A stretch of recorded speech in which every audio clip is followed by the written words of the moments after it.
The Blue Castle. If it had not rained on a certain May morning, Valancy Stirling's whole life would have been entirely different. She would have gone, with the rest of her clan, to Aunt. Chapter I. Wellington's engagement picnic and Dr. Trent would have gone to Montreal. But it did rain, and you shall hear what happened to her because of it. Valancy wakened early, in the lifeless, hopeless hour just preceding dawn. She had not slept very well.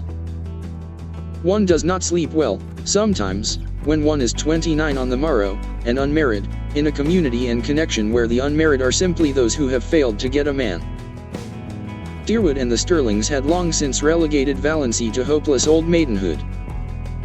But Valancy herself had never quite relinquished a certain pitiful, shamed, little hope that romance would come her way, yet never, until this wet, horrible morning, when she wakened to the fact that she was 29 and unsought by any man. There lay the sting.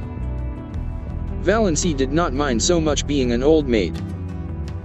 After all, she thought, being an old maid couldn't possibly be as dreadful as being married to an Uncle Wellington or an Uncle Benjamin, or even an Uncle Herbert.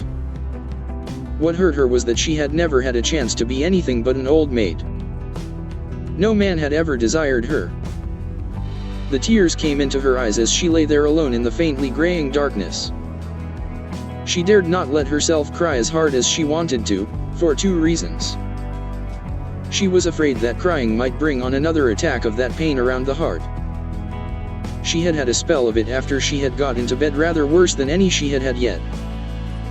And she was afraid her mother would notice her red eyes at breakfast and keep at her with persistent, mosquito-like questions regarding the cause thereof.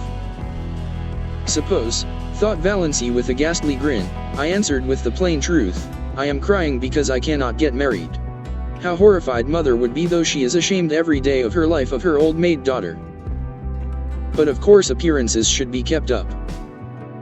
It is not, Valancy could hear her mother's prim, dictatorial voice asserting, it is not maidenly to think about men. The thought of her mother's expression made Valancy laugh, for she had a sense of humor nobody in her clan suspected. For that matter, there were a good many things about Valancy that nobody suspected. But her laughter was very superficial, and presently she lay there, a huddled, futile little figure, listening to the rain pouring down outside and watching, with a sick distaste, the chill, merciless light creeping into her ugly, sordid room. She knew the ugliness of that room by heart, knew it and hated it. The yellow painted floor, with one hideous, hooked rug by the bed, with a grotesque,